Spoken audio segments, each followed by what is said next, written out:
네, 이 시간은 기본 시간 5번째 시간 성령에 대해서 살펴보겠습니다. 앞에 보면 성령에 대한 믿음 전문이 나와 있습니다. 기본 시간 5번째죠. 이렇게 되어 있습니다. 성령을 받는 것은 천국의 기업을 얻는 보증이며 방언을 말하는 것은 성령을 받은 증거가 됨을 믿는다라고 되어 있습니다. 이 기본 신앙 전문의 내용을 가지고 성령에 대해서 성경이 말씀하시는 그런 말씀들을 살펴보고 또 하나님 뜻을 더 구체적으로 그리고 더 깊이 있게 이렇게 함께 살펴보도록 하겠습니다. 성령을 받는 것은 천국의 기업을 얻는 보증이다라고 이렇게 시작하고 있습니다. 그렇습니다. 성령을 받는 것은 천국의 기업을 얻는 보증이다라고 성경은 말씀하고 있습니다. 그러면 왜 성령을 받는 것이 왜 성령을 받는 것이 천국의 기업을 얻는 보증이 되는 것일까? 성령을 받는다라고 하는 것은 어떤 의미가 있기 때문에 이렇게 되는 것일까? 자, 먼저는 이 성령을 받는다라는 것은 하나님의 자녀임을 증거하는 것이기 때문이라고 말씀하십니다. 성경 말씀 찾겠습니다. 로마서 8장입니다. 로마서 8장 16절 말씀. 로마서 8장 16절, 17절 말씀 보겠습니다. 로마서 8장 16절, 17절입니다. 로마서 8장 16절.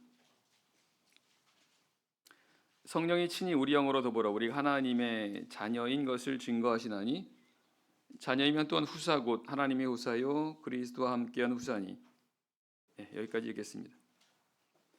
성경은 성령이 우리가 하나님의 자녀인 것을 증거하신다라고 되어 있습니다.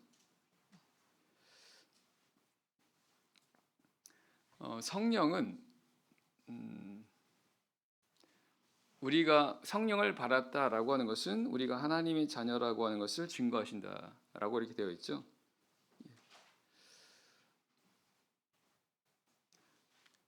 세례를 지난 시간에 우리 세례에 대해 살펴봤습니다. 세례를 받으면 하나님의 자녀가 된다라고도 우리가 이렇게 알고 있습니다. 그럼 이런 성령을 받아서 이렇게 하나님의 자녀가 되는 걸 증거하신다라고 하는 것을 이렇게 잘 이해할 수 있게 해서는 어떻게 하면 좋을까요? 세례를 통해 하나님의 자녀가 될 때 하나님께서 성령, 즉 하나님의 영을 주신다라고 하는 것은 하나님의 그런 이 자녀로 살아갈 수 있게 하신다는 겁니다. 자, 이렇게 말씀을 드릴게요. 우리 안에는 영이 있습니다. 그렇죠? 각자 사람 안에는 자기 영이 있습니다. 그 사람은 자신의 그 영을 따라서 생각하게 되고 자신의 영을 따라서 행하게 되고 이렇게 되지 않습니까? 하나님께서 하나님 영을 주신다라고 하는 이 의미는 이렇게 하나님의 영으로 살아갈 수 있게 하신다는 거예요. 그런데 이 성령을 하나님의 영이라고도 하지만 또한 하나님 자녀의 영, 하나님 아들의 영이라고도 말씀하신다는 것입니다. 그래서 성령을 주신다는 것은 하나님의 자녀로 살아갈 수 있게 하신다는 것이죠. 세례를 통해 하나님의 자녀가 된 자들에게 하나님께서 그들로 하여금 실제적으로 하나님의 자녀로 살아갈 수 있게 하신다는 것입니다. 이 성령은 하나님의 영이면서도 동시에 하나님의 아들의 영이라는 겁니다. 하나님 아들이 하나님 자녀이지 않습니까? 그래서 그로 하여금 하나님의 아들로, 하나님의 자녀로 실제적으로 살아갈 수 있게 하신다는 것입니다. 이 성령을 통해 주셔서. 13절입니다. 13절 말씀. 너희가 육신대로 살면 반드시 죽을 것이로되 영으로서 몸의 행실을 죽이면 살리니 무릇 하나님의 영으로 인도함을 받는 그들은 곧 하나님의 아들이라. 이 성령을 주셔서 육신대로 살아가지 않게 하신다는 겁니다. 육신대로 살아간다는 건 뭐예요? 결국은 내 욕망대로, 내 욕심대로 살아가는 것 아니겠습니까? 근데 그렇게 살아가지 않고 하나님의 자녀로 살아갈 수 있게 하신다는 겁니다. 어떻게 해요? 영으로서 몸의 행실을 죽인다는 겁니다. 이 성령을 통해서 우리 안에는 그런 몸의 행실, 몸의 정욕들을 죽여서 결국은 하나님의 아들로, 하나님의 자녀로 살아갈 수 있게 하신다라는 거고, 그걸 14절에서는 이렇게 될 때 하나님의 영으로 인도함을 받는 자들이 된다라고 말씀하시고, 또한 그와 같은 자들을 가리켜 하나님의 아들이다 이렇게 말씀하시는 것입니다. 이렇게 하나님의 자녀로, 하나님의 아들로 살아갈 수 있게 하나님의 영을 주시고, 그러면 이제 하나님의 자녀가 된다는 거 뭐예요? 실제적으로 하나님의 자녀로 살아가게 되고, 그러면 이제 나중에 때가 되면 하나님 아버지의 그런 유업을 이룬다라는 것입니다. 그게 바로 17절에 나와 있는 하나님의 자녀이면 또한 후사, 곧 하나님의 후사, 이렇게 말씀하시는 겁니다. 후사라는 뜻이 바로 상속자라는 뜻입니다. 상속자. 하나님의 자녀라는 것은 하나님의 상속자가 된다는 것입니다. 그럼 뭘 상속받는다는 거예요? 하나님의 나라라는 겁니다. 하나님의 나라. 바로 천국이라는 거죠. 그래서 성령을 받는 것은 바로 천국 기업을 얻는 보증이 되는 것이다. 이렇게 말하는 것입니다. 갈라디아 4장 6절 이하에는 이렇게 말씀합니다. 찾지 않겠습니다. 갈라디아 4장 6절 이하에서는 너희가 아들인 고로 하나님이 그 아들의 영을 우리 마음 가운데 보내사 아바 아버지라 부르게 하셨느니라. 그러므로 내가 이후로는 종이 아니요 아들이니 아들이면 하나님으로 말미암아 유업을 이을 자니라. 같은 말씀이십니다. 로마서 8장에서 읽었던 이 말씀과 같은 말씀이라는 겁니다. 너희가 아들이므로 하나님께서 그 아들의 영을 보내주셨다는 것입니다. 아들의 영. 하나님 아들이라고 하나님께서 증거하신다는 거죠. 그럼 하나님의 아들이 된다라는 것은 이후에 그 하나님 아버지의 유업을 입게 되는 것이다. 하나님 나라를 얻게 되는 것이고 결국은 하나님 나라에 들어가는 것이다. 따라서 성령을 주신다는 것은 하나님의 나라인 천국에 들어갈 수 있는 바로 그 보증으로 주시는 그 증거가 되는 것이다 라는 것입니다. 그러면 언제 천국에 들어가게 됩니까? 8장 23절입니다. 8장 23절. 이뿐 아니라 또한 우리 곧 성령이 처음 익은 열매를 받은 우리까지도 속으로 탄식하여 양자 될 것 곧 우리 몸의 구속을 기다리느니라. 자, 우리 몸의 구속이라고 하는 말을 다른 말로 말하면 구원이죠, 그죠?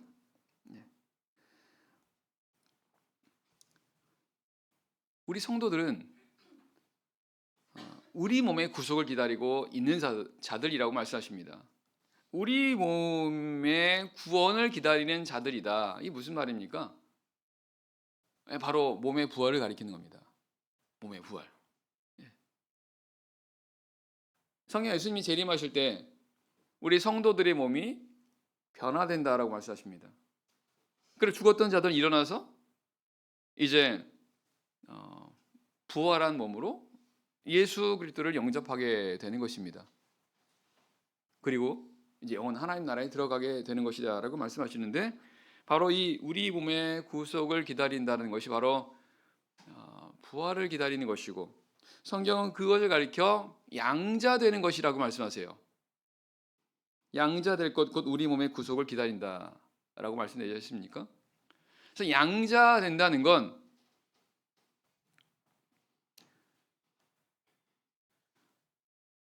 아들이 된다는 거예요. 그죠? 양자. 근데 왜 양자라고 말하는 겁니까?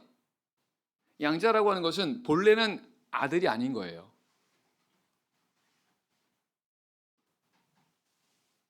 어떤 사람을 입양한 겁니다. 원래는 친 그런 자녀가 아니었던 거죠. 그런데 그 사람을 내 자녀로 입양하는 것, 이거를 이렇게 입양해서 아들로 만드는 걸 양자라고 말하지 않습니까? 그러니까 하나님께서 우리를 그렇게 만드셨다는 것입니다. 본래 우리 성도들은 하나님의 자녀가 아니죠. 왜냐하면 다 죄 가운데 있었으니까. 그런 죄 가운데 있는 사람이 어떻게 거룩한 하나님의 자녀가 될 수가 있는 것입니까? 본래는 될 수가 없는 겁니다. 본질 자체가 다른 거죠. 그런데 하나님께서 그런 사람을 하나님의 자녀로 이제 만드시는 겁니다. 어떻게 해요? 세례를 통해서 죄를 사함받게 해주시는 겁니다. 그리고 그렇게 된 자들에게 하나님께서 성령을 주셔서 아들의 영을 주셔서 그로 하여금 하나님의 아들 되게 하신다는 겁니다. 그 아들의 영을 사실은 8장 15절에서는 뭐라고 되어 있습니까? 8장 15절에 보면 너희는 다시 무서워하는 종의 영을 받지 아니하였고 양자의 영을 받았으므로 아바 아버지라 부르짖느니라 이렇게 말씀하십니다. 양자의 영, 아들의 영이라고 말씀하십니다. 아들의 영. 근데 양자의 영이라고 하는 것은 말씀드렸던 것처럼 본래 우리 성도는 하나님의 아들이 아니었다는 거죠. 그런데 하나님께서 아들로 만들어 오셨다는 겁니다. 아들로 세례를 받아서 죄를 없게 하신 다음에 그에게 이런 아들의 영을 주셔서 하나님의 아들로 만들어 오셨다는 겁니다. 근데 이제 성령을 받아서 하나님의 아들이 완전히 된 건 아닌 거죠. 하나님의 아들이라고 증거하셨다라는 것입니다. 그러면 실제 이제 진정으로 양자가 되는 건 언제라는 겁니까? 진정으로 하나님의 아들 되는 건 언제라는 거예요? 부활할 때. 그게 바로 우리 몸의 구속이라고 말씀하시고 그 우리 몸의 구속을 기다린다는 겁니다. 부활할 때까지. 그래서 우리가 부활하게 되면 이제 진정한 하나님의 아들 된다는 것입니다. 그러니까 하나님의 나라를 이제 우리가 유업으로 가를 수 있게 된다는 것이에요. 그래서 그때까지 우리에게 장차 이와 같이 될 거라고 보증으로 주신 게 바로 성령이라고 성경은 말씀하고 있다는 것입니다.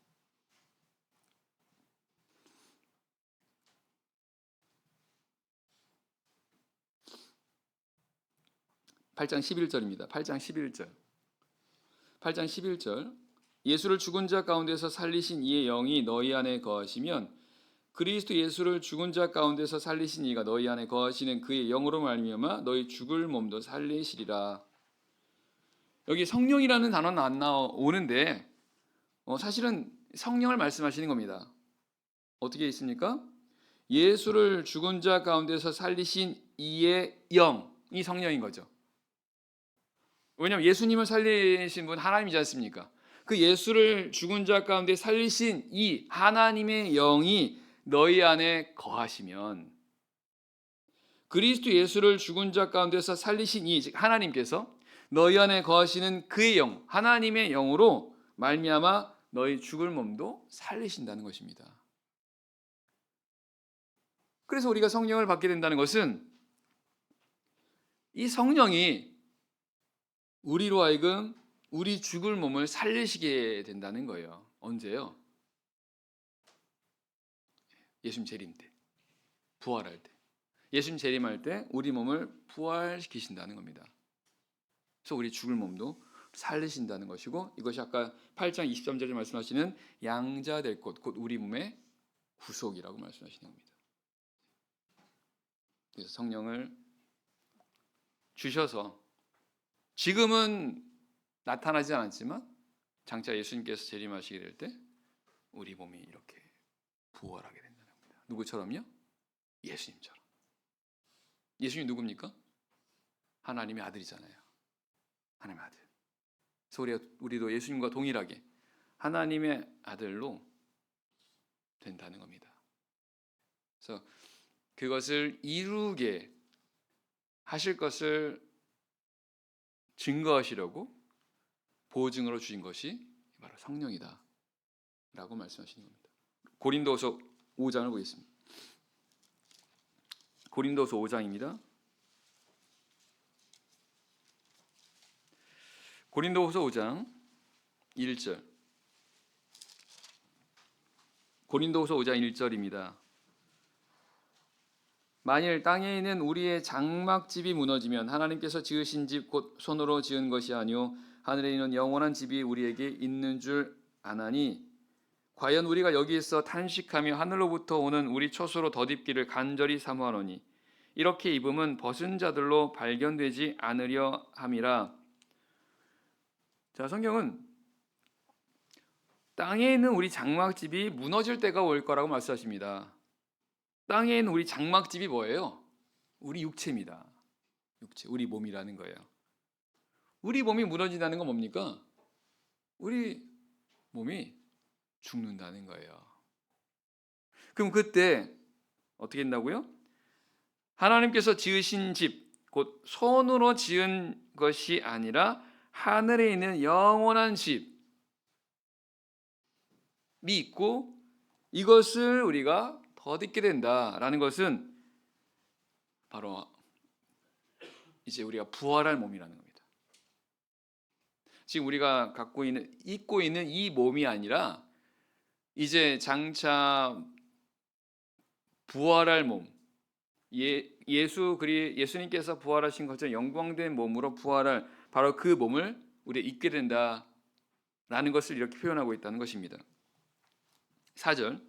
이 장막에 있는 우리가 짐진 것 같이 탄식하는 것은 벗고자 함이 아니요 오직 덧입고자 함이니 죽을 것이 생명에게 삼킨 바 되게 하려 함이라. 곧 이것을 우리에게 이루게 하시고 보증으로 성령 우리에게 주신 이는 하나님이시니라. 우리가 지금은 육체를 입고 있습니다. 그러니까 연약한 육신을 입고 있다 보니까 우리가 살아가면서 몸 때문에 힘든 겁니다. 몸 때문에 병을 얻기도 하고 몸 때문에 다치기도 하고 몸 때문에 많은 제한을 받게 되고 그러다가 장차 이제 이것을 우리가 벗게 되고 완전한 몸, 바로 영의 몸, 부활할 몸을 우리가 입게 되는데 이것을 우리에게 이루게 하시고 보증으로 성령을 우리에게 주셨다는 것입니다. 하나님께서 우리 성령을 주신 이유가 바로 여기 있다는 거죠. 그러다 보니까 성령을 받는 것은 천국의 기업을 얻는 보증이 되는 것이다 라는 것입니다. 에베소 1장 13절 말씀에서는 약속의 성령으로 인치심을 받았으니 이는 우리의 기업의 보증이 되사라고 됐습니다. 인쳤다는 건 뭐예요? 도장 찍었다는 것입니다. 약속의 성령으로 도장을 받았으니 이는 우리 기업의 보증이 된다는 것은 하나님께서 이제 지금은 아니나 장차 우리가 하나님의 나라를 얻게 될 거라고 하는 것을 이렇게 보증으로 도장을 찍으셨다는 것입니다. 그렇게 도장으로 주신 것이 바로 성령이라는 거예요. 그래서 계속 말씀드린 것처럼 그렇게 성령을 받는 것이 바로 천국의 기업을 얻는 보증이 되는 것이다. 이렇게 말씀하시는 겁니다. 그래서 성령을 받는다는 것은 바로 이와 같은 의미가 있기 때문에, 즉 하나님의 자녀라는 것을 증거하는 것이기 때문에 성령을 받게 되면 천국의 기업을 얻는 보증이 되는 이유도 있고요. 또 하나는 성령을 받게 되면 왜 천국의 기업을 얻는 보증이 되냐면 이 성령을 받게 될 때 성령이 우리로 하여금 이 천국의 기업을 얻을 수 있도록, 다시 말하면 천국에 들어가도록 도우신다는 것입니다. 성경은 성령을 가리켜 보혜사라고 말하지 않습니까? 보혜사. 보혜사라는 뜻이 돕는 자라는 뜻입니다. 조력자라는 뜻입니다. 하나님께서 우리 성령을 주셔서 하나님 아들이라고 하는 걸 증거하시고 장차 우리로 하여금 우리가 부활하게 된다, 부활하게 돼서 하나님 나라에 들어간다라는 것은 보증으로 주신 것도 있으나, 이런 어떤 결과적인 그런 면도 있으나, 이 과정에 있어서도 그와 같은 것에 이를 수 있도록 실질적으로 도우신다라는 것입니다. 어떻게 해요? 자, 천국에 들어가려면 어떻게 됩니까? 어떻게 하면 천국에 들어갈 수 있습니까? 이건 예수님께서 하신 말씀을 통해서 분명히 알 수 있습니다.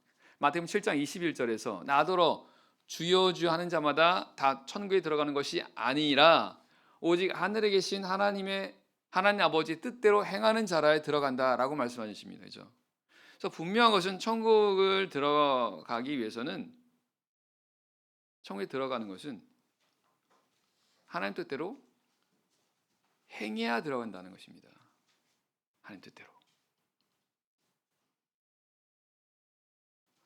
근데 이 성령이 바로 우리로 하여금 하나님 뜻대로 행할 수 있게 도와주신다는 것입니다. 어떻게 해요? 자, 먼저 하나님 뜻대로 행하려면 하나님의 뜻을 알아야겠죠. 하나님 뜻을 행하기 이전에 하나님의 뜻이 무엇인가를 알아야 되지 않습니까? 문제는 우리 사람의 생각으로는 하나님의 뜻을 알 수가 없어요.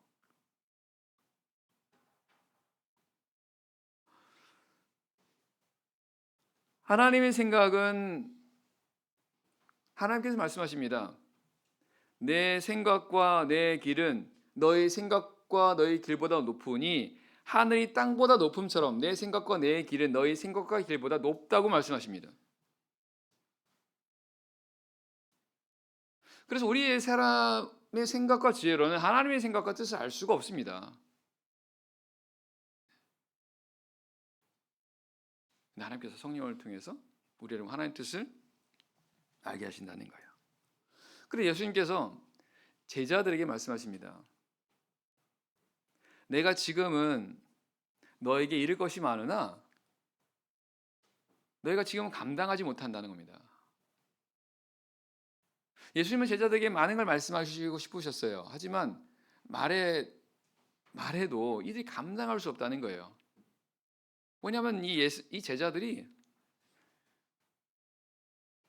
그런 하나님의 뜻을 말씀하는 것처럼 알기 너무나 부족합니다. 너무나 불완전한 상태라는 겁니다. 근데 예수님께서 뭐라고 말씀하세요? 그러나 진리의 성령이 오시면 그가 너희를 모든 진리 가운데로 인도하신다고 말씀하세요. 예수님께서 제자들과 함께 계시면서 많은 말씀들을 했습니다만 제자들은 이 예수님의 뜻을 알지 못했어요. 하지만 예수님이 이제 가시면 성령이 오실 건데, 그 보혜사 성령이 오실 건데 그 성령이 너희를 모든 진리 가운데로 인도하신다는 겁니다. 근데 사실 이 보혜사 성령이 사실은 누구예요? 예수님이세요. 그래서 예수님이 제자에게 하신 말씀이 또 다른 보혜사를 너에게 보내시리니 라고 말씀하신 겁니다. 또 다른 보혜사가 있다는 건 이 성령이 보혜사인데 이 성령 말고도 또 다른 보혜사가 있는 거죠. 그가 바로 사실 예수님이셨다는 것입니다. 예수님께서 육체로 제자들과 있으면서 제자들을 도우신 거예요. 예수님께서 육체로 계시는 동안에 제자들에게 가르치시고 제자들을 인도하시고 하셨다는 겁니다. 하지만 예수님께서 제자들과 3년 반 동안 있으면서 부지런히 가르치셨지만 제자들은 그걸 다 감당할 수가 없는 거예요. 그래서 예수님이 하신 말씀이 또 다른 보혜사를 보내실 건데, 즉 성령을 보내실 건데 그 성령이 너희로 하여금 모든 진리 가운데로 인도하셔서 진리를 알게 하신다는 겁니다. 진리가 뭡니까? 하나님 말씀이고 진리라고 말씀하십니다. 하나님 뜻이 진리라는 거예요. 그래서 성령을 통해서 하나님의 뜻을 알 수 있게 하신다는 거예요. 그래서 예수님은 제자들에게 이 성령이 너희로 하여금 모든 것을 생각나게 하신다라고 말씀하십니다. 실제로 베드로가 사도행 11장에서 보면, 사도행 11장에서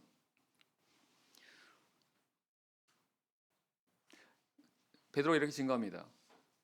사도행 10장에는 고넬료 과정에서 성령 받은 그런 내용이 기록되어 있지 않습니까? 베드로가 이 말씀을 이 상황을 가리켜서 베드로 말씀 듣는 가운데 성령이 임하는 걸 보고 너희는 몇 날이 못 되어 성령으로 세례를 받으리라 한 말씀이 생각났노라라고 증거하는 내용이 나와요. 생각났다는 것입니다. 왜 생각난 겁니까? 성령이 베드로로 하여금 생각나게 한 겁니다. 어떻게 해요? 이 상황이 바로 이 말씀이다 라는 것을 생각나게 하셨다는 것입니다. 깨닫게 하시는 거예요. 그러면서 예수님께서 이 말씀하셨던 것이 이런 의미였구나라는 것을 알게 하셨다는 것입니다. 사실 오늘날도 마찬가지예요.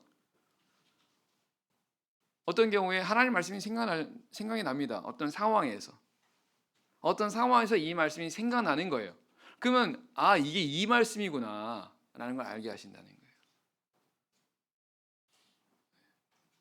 성령은 그렇게 해서 우리로 하여금 하나님 뜻을 깨닫게 하신다는 것입니다. 적절할 때 그 상황에서 하나님 말씀이 생각나게 하시는 겁니다. 이것이 이 말씀이 이런 뜻이구나 라는 것을 이렇게 생각나게 하셔서 하나씩 깨닫게 하신다는 겁니다. 고린도전서 2장 11절에서는 말씀합니다. 사람의 사정을 사람의 속에 있는 영 외에는 누가 알리요? 이와 같이 하나님의 사정도 하나님의 영에는 아무도 알지 못하느니라 라고 말씀하십니다. 하나님의 영에는 아무도 하나님의 사정을 알 수 없다는 겁니다. 그 말은 하나님의 영을 통해서는 하나님의 사정, 하나님의 속을, 하나님의 마음을, 하나님의 뜻을 알 수 있다는 것입니다. 그래서 하나님께서 성령을 우리에게 주셨다는 것입니다. 하나님의 뜻을 깨닫게 하시는 거예요. 하나님의 뜻을 알게 하시는 겁니다. 하나님의 뜻을 알게 하시는 이유는 뭐예요? 그 하나님 뜻대로 행하게 하시는 겁니다. 하나님 뜻대로 행하도록 하기 위해서 먼저 하나님의 뜻을 알게끔 하신다는 겁니다. 어떻게 해요? 성령을 통해서. 그리고 이제 그 성령을 통해서 하나님 뜻을 아는 것뿐 아니라 하나님 뜻대로 또한 행하게끔 하신다는 거예요. 하나님 뜻대로. 사실 하나님께서 궁극적으로 우리에게 성령을 주신 것이 바로 이것입니다. 하나님 뜻대로 행하도록 하는 걸 위해서. 성경에는 이렇게 하나님께서 하나님의 영을 통해서 하나님의 뜻을 행하도록 하신다라는 말씀이 너무너무 많아요. 하나님의 영을 통해서 하나님의 뜻을 행하게끔 하신다라는 말씀이 성경에는 너무 많이 기록되어 있습니다. 자, 몇 가지 보도록 하겠습니다. 에스겔 36장 보겠습니다. 에스겔서 36장입니다. 에스겔 36장 26절입니다. 에스겔 36장 26절 말씀. 구약성경 1209페이지입니다. 에스겔 36장 26절 27절 제가 읽겠습니다. 에스겔 36장 26절. 또 새 영을 너희 속에 두고 새 마음을 너희에게 주되 너희 육신에서 굳은 마음을 제하고 부드러운 마음을 줄 것이며 또 내 신을 너희 속에 두어 너희로 내 율례를 행하게 하리니 너희가 내 규례를 지켜 행할지라. 자, 에스겔서는 에스겔 선지자를 통해서 기록하게 하신 말씀이십니다. 선지자라고 하는 것은 장차 있을 일을 기록한 겁니다. 이게 선지서죠. 그래서 여기 에스겔서의 내용은 근본적으로는 장차 하나님께서 행할 일을 말씀하신 겁니다. 여기 지금 읽었던 말씀도 장차 하나님께서 행할 일을 말씀하시는 겁니다. 어떤 겁니까? 내 신을 주시겠다는 겁니다. 내 영을 주시겠다는 거예요. 누구한테요? 너희한테. 하나님 백성들에게 주신다는 겁니다. 하나님의 영을 하나님의 백성들에게 주시는 이유가 뭐라는 거예요? 너희로 내 율례를 행하게 하겠다는 겁니다. 내 율례를, 내 말씀을, 내 뜻을 행하게 하신다는 겁니다. 그래서 내 규례를, 하나님의 말씀을, 규례를 지켜 행하도록 하신다는 거예요. 어떻게 해요? 26절 말씀 보면 너희 육신에서 굳은 마음을 제하고 부드러운 마음을 준다는 겁니다.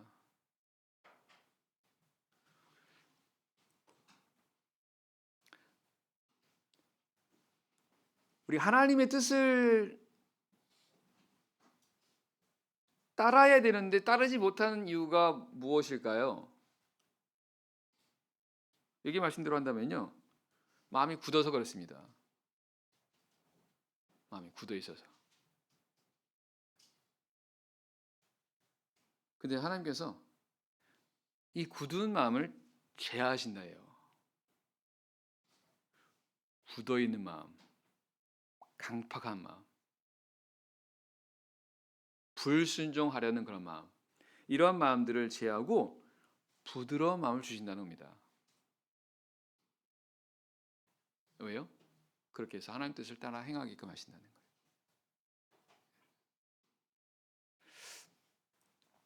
성령을 받으면 성령이 우리 안에서 이렇게 역사하신다는 겁니다.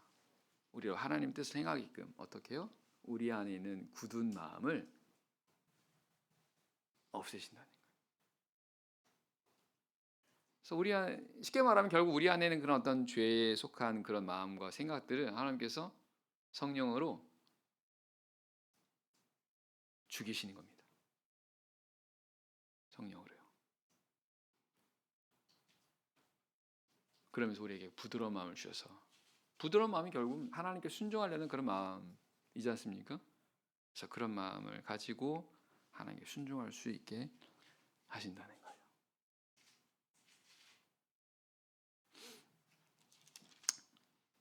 에스겔 37장입니다. 다음 장 37장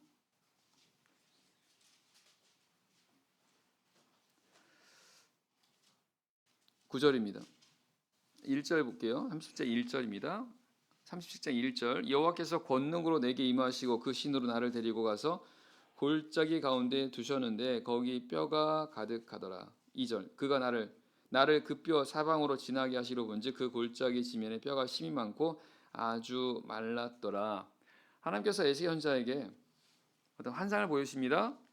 골짜기로 그를 데려가세요. 근데 그 골짜기에 뼈가 수북합니다. 근데 그 뼈는 심이 말랐습니다. 이런 환상을 보여주셨습니다. 하나님께 이 환상을 보여주신 이유가 무엇일까요? 9절입니다. 9절, 또 내게 이르시되 인자여 너는 생기를 향하여 대언하라. 생기에게 대언하여 이르기를 주 여호와의 말씀에 생기야 사방에서부터 와서 이 사망을 당한 자에게 불어서 살게 하라 하셨다라. 이에 내가 그 명대로 대언하였더니 생기가 그들에게 들어가매 그들이 곧 살아 일어나서 서는데 극히 큰 군대더라. 하나님께서 생기를 이 골짜기에 있는 마른 뼈들에게 불게 하십니다. 그랬더니 생기가 그들에게 들어가더니 이 뼈들이 살아 일어납니다. 살아 일어나서 섰습니다. 그리고는 극히 큰 군대가 됐다고 말씀하세요. 본래 마른 뼈들이었는데, 근데 나중에는 극히 큰 군대가 되라는 것입니다. 이거 뭘 말하는 거예요?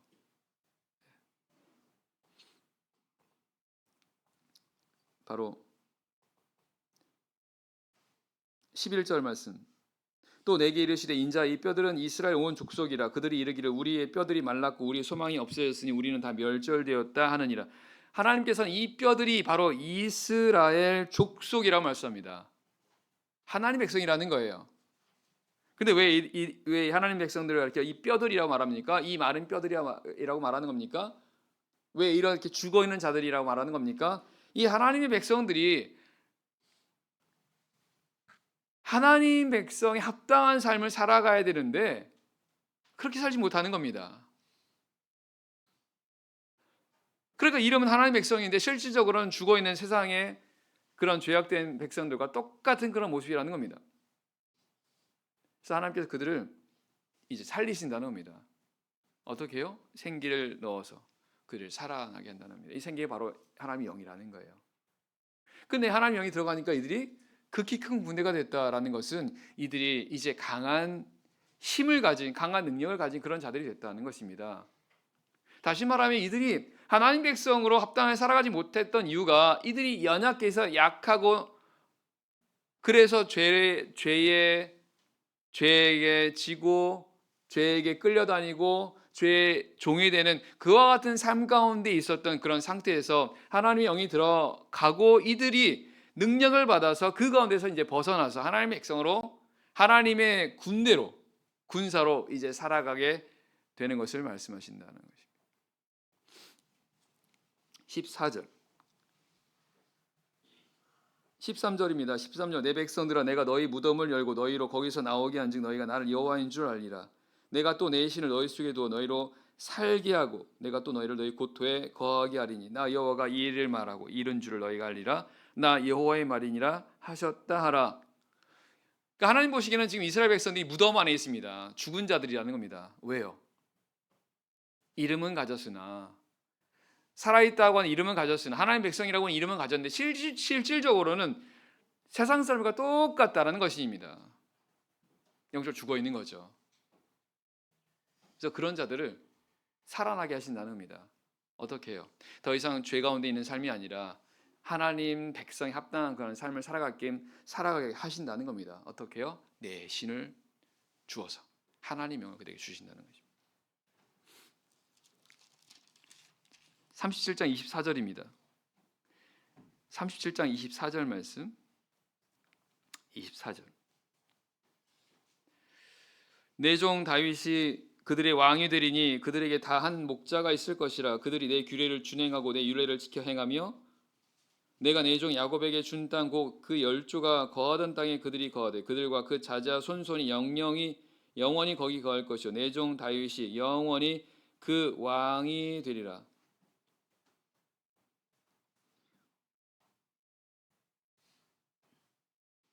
하나님 내 종 다윗이 왕이 된다.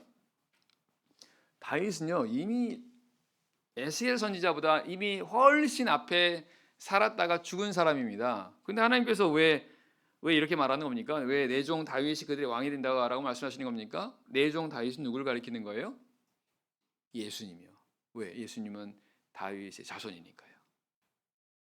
그럼 내 종 다윗이 즉 예수님께서 그들의 왕이 되신다는 게 뭐예요?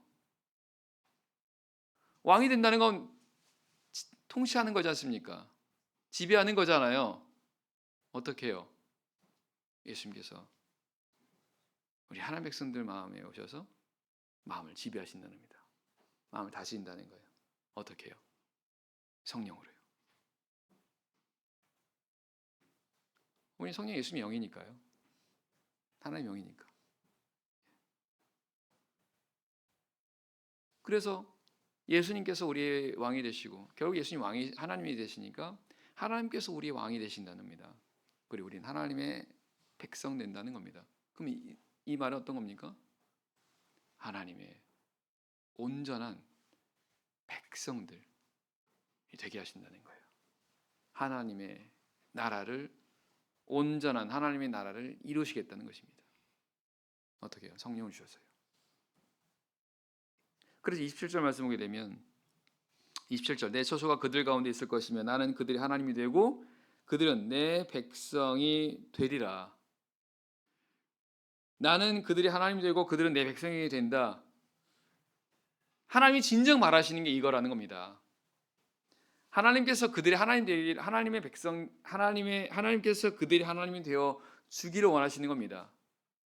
그들은 내 백성이 된다는 것은 하나님의 택한 백성들이 실질적으로 하나님의 백성, 참된 백성이 되어서 참된 백성으로 살아가기를 원하신다는 거예요. 그래서 그렇게 그걸 생각하시고 구약시대 이스라엘 백성들을 택하셨지만 이들은 그런 삶을 못 살았죠. 그래서 그들이 나중에 나라가 멸망당하지 않습니까? 그래서 이 말씀은 장차 이후에 구약 이스라엘 백성들이 아니라 이후에 하나님께서 이제 장차 하나님의 백성들을 세우시고 그들로 하여금 실제적으로 이렇게 만들어 가신다라는 것을 증거하시는 겁니다. 어떻게 해요? 성령을 주셔서. 신약 시대 성도들에게 성령을 주셔서 이들에게 하나님의 참된 백성이 되게 하신다라는 것입니다. 자, 이 말씀을 에스겔서에서는 이렇게 표현하고 있는데 예레미야에서는 또 다른 표현으로 다른 내용으로 말씀하십니다. 물론 같은 내용이에요. 자, 예레미야 31장 보겠습니다. 예레미야 31장. 예레미야 31장 31절입니다. 예레미야 31장 31절에서 33절입니다. 예레미야 31장 33절. 다시요. 예레미야 31장 31절에서 33절입니다. 제가 읽겠습니다. 31절. 나 여호와가 말하노라. 보라, 날이 이르리니 내가 이스라엘 집과 유다 집에 새 언약을 세우리라. 32절. 나 여호와가 말하노라. 이 언약은 내가 그들의 열조의 손을 잡고 애굽 땅에서 인도하여 내던 날에 세운 것과 같지 아니할 것은 내가 그들의 남편이 되었어도 그들이 내 언약을 파하였음이라. 33절. 나 여호와가 말하노라. 그러나 그날 후에 내가 이스라엘 집에 세울 언약은 이러하니 곧 내가 나의 법을 그들의 속에 두며 그 마음에 기록하여 나는 그들의 하나님이 되고 그들은 내 백성이 될 것이라. 자, 31절에 보니까 하나님께서 새 언약을 세우신다고 말씀하십니다. 새 언약을. 이 말은 하나님께서 언약을 세우셨다는 겁니다. 이미. 그런데 다시금 세우신다는 거예요. 왜? 32절에 그 이유가 나옵니다. 이 언약은 내가 그들의 열조의 손을 잡고 애굽 땅에서 인도하여 내던 날에 세운 것과 같지 아니하다라는 건 하나님께서 전에 세웠던 언약과 다르다는 겁니다. 전에 세웠던 언약이 뭐예요? 시내산에서 세웠던 언약입니다. 하나님께서 애굽에서 이스라엘 백성들을 건져내 주시고 그들로 하여금 시내산에 오게 하셔서 그들과 언약을 맺으십니다. 나는 너희 하나님이 되고 너희는 내 백성이 될 것이다. 이 언약을 맺으세요. 그래서 이 언약이 이루어지기 위해서 하나님께 그렇게 주신 게 뭐예요? 말씀이에요. 말씀, 십계명입니다. 율법이라는 겁니다. 그래서 너희가 이 법을 말씀을 잘 지키면 너희가 내 백성이 된다는 겁니다. 그래서 하나님께서 이들에게 하나님이 되어주셔서 계속해서 그들을 이끌어 주시고 인도하시고 지키시고 장차 약속의 땅 기업을 얻게 하신다라는 이 약속이 언약인데 뭐라고 말씀하십니까? 그들이 내 언약을 파했다는 겁니다. 말씀을 안 지켰다는 거예요. 말씀 안 지키니까 언약이 파하는 겁니다. 언약이 계속 유효하지 못하는 거예요. 그래서 하나님께서 새 언약을 주신다는 겁니다. 그 새 언약이 바로 33절입니다. 새 언약은 뭐예요?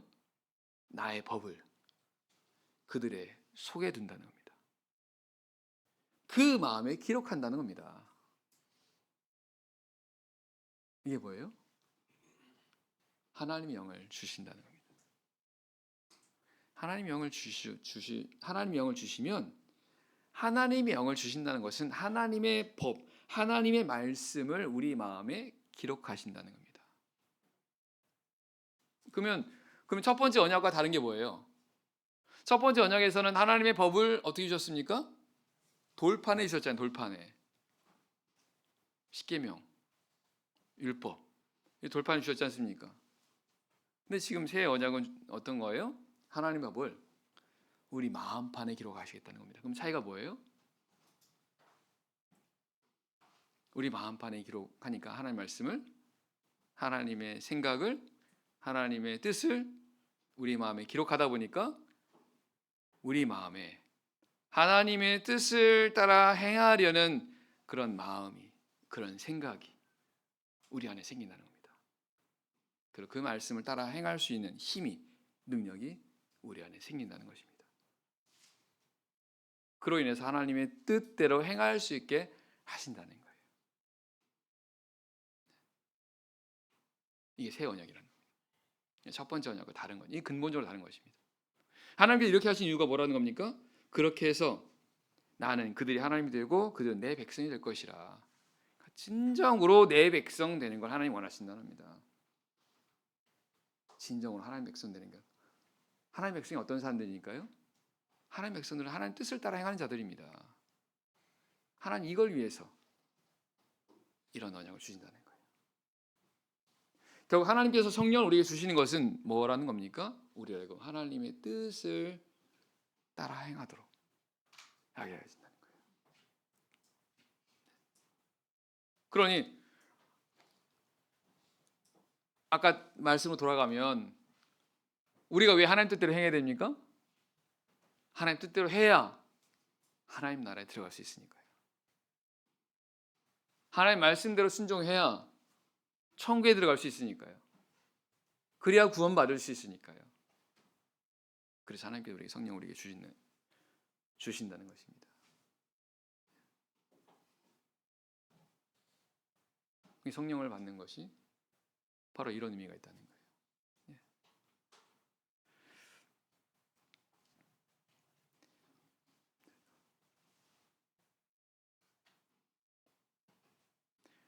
이사야에 있는 말씀은 잠깐만 보겠습니다. 잠깐만 시간이 좀 아직 몇 분 있어요. 예. 이사야 말씀 잠깐 보겠습니다. 이사야 32장입니다. 이사야에서는 어떻게 말씀하시는지 보겠습니다. 이사야 32장 15절입니다.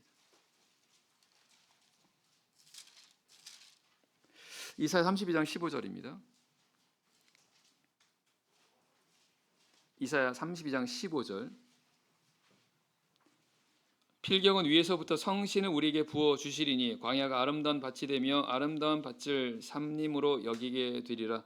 그때 공평이 광야에 거하며 의가 아름다운 밭에 있으리니 의의 공효는 화평이요 의의 결과는 영원한 평안과 안전이라. 필경은 15절. 필경은 이란 뜻은 마침내라는 뜻입니다. 마침내 위에서부터 성신을 우리에게 부어 주신다는 거예요. 그래서 광야가 아름다운 밭이 되고 아름다운 밭은 삼림으로 여기게 될 것이다. 하나님께서 성신은 성령이지 않습니까? 우리에게 부어 주시면 어떻게 된다는 거예요? 우리 마음밭이 광야 같은 그런 마음밭이 아름다운 밭이 된다는 거예요. 광야같이. 아까 에스겔서에는 뭐라고 말씀하십니까? 굳은 마음이라고 되지 않습니까? 광야같이 굳어있는 마음. 그런 마음이 아름다운 밭이 된다는 것은 부드럽게 된다는 것입니다.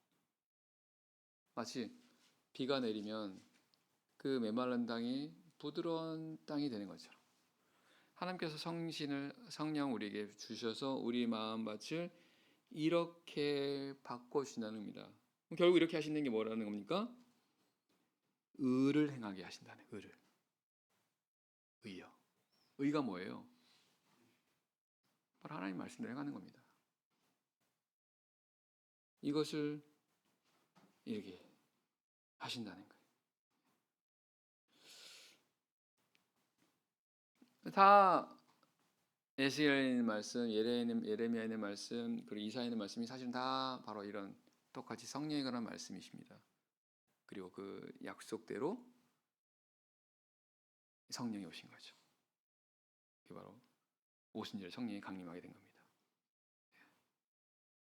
그래서 제자들이 성령을 받고 이제 하나님의 말씀대로 하나님 뜻을 따라 행하게 되는 삶으로 이제 바뀌어지는 것이 바로 사도행전에 기록된 그런 내용이 되는 거죠.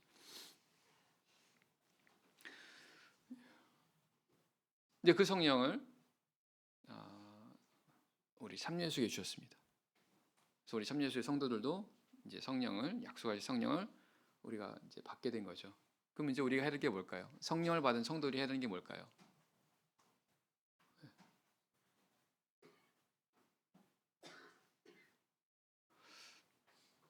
하나님께서 우리 성령을 주신 이유가 하나님 뜻을 따라 행하라고 주신 거라면 우리 하나님 뜻을 따라 행하도록 힘쓰는 삶을 사는 것입니다. 그럼 어떻게 되는 거예요? 점점 더 하나님께서 기뻐하는 거룩한 하나님의 백성이 되는 겁니다. 그럼 너희는 내 백성이 되고 나는 너희 하나님 된다라는 그 말씀이 더욱더 온전한 관계가 되는 겁니다. 우리가 무엇을 하든지 우리가 어디 있든지 항상 하나님께서 우리 함께 해주시고 우리를 도와주시고 인도하시고 지키시고 이런 하나님과 정말 긴밀한 그런 관계 속에서 우리가 세상의 삶을 살아가는 겁니다. 하나님 함께하는 그런 삶을 살아가는 겁니다. 그 하나님 함께하는 삶이 뭐예요? 바로 하나님 나라의 삶입니다. 바로 천국의 삶이라는 거예요. 그래서 천국의 삶은 바로 성령을 받은 자들이 비로소 누릴 수 있는 그런 나라라는 겁니다. 하나님 나라는 먹고 마시는 것이 아니라 성령 안에서 의와 평강과 희락이라. 그래서 우리 참여교회 성도들은요, 천국의 삶을 누릴 수 있어요. 왜냐하면 의를 행하게 되면 어떻습니까? 성령을 통해서 의를 행하게 되면 의를 행하게 되면 평강이 따라오죠. 평강이 따라오면 그 뒤에는 또한 기쁨이 따라옵니다. 이게 천국의 삶이라는 거예요. 그래서 참예수의 성도들은 참예수의 성도들만이 이 하나님 나라의 삶을 살 수 있습니다. 천국의 삶을 살 수 있습니다. 그럼 우리 참예수 성도들은 이런 삶을 사셔야죠. 그래서 하나님께 영광을 돌리는 삶을 살아야죠.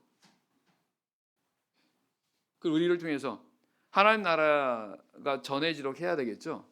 그게 바로 우리 참여주의 성도들과 세상에서 살아가는 삶의 모습이라는 것입니다. 이게 복음입니다. 이게 기쁜 소식이라는 거예요. 바로 천국 복음이라는 거예요. 중요한 것은 이제 우리가 성령 받은 우리 성도들이 이런 삶을 위해서 우리가 얼마나 힘쓰고 이걸 위해서 얼마나 기도하고 기도에 힘쓰고 거기에 달려 있는 것입니다. 심은 대로 거둔다라는 그런 말씀처럼 이제 이런 삶을 힘쓴 만큼 그런 열매를 얻게 될 것이고 그런 삶을 누리게 될 것이지만 하지만 이런 삶을 힘쓰지 않으면 마찬가지로 열매도 없습니다. 그러니까 우리가 힘을 써야 됩니다. 그리고 이 삶을 위해서 어떤 기도에 힘쓰는 삶도 같이 되어야 되는 거죠. 말씀은 여기까지 마치도록 하겠습니다. 바로 기도하겠습니다.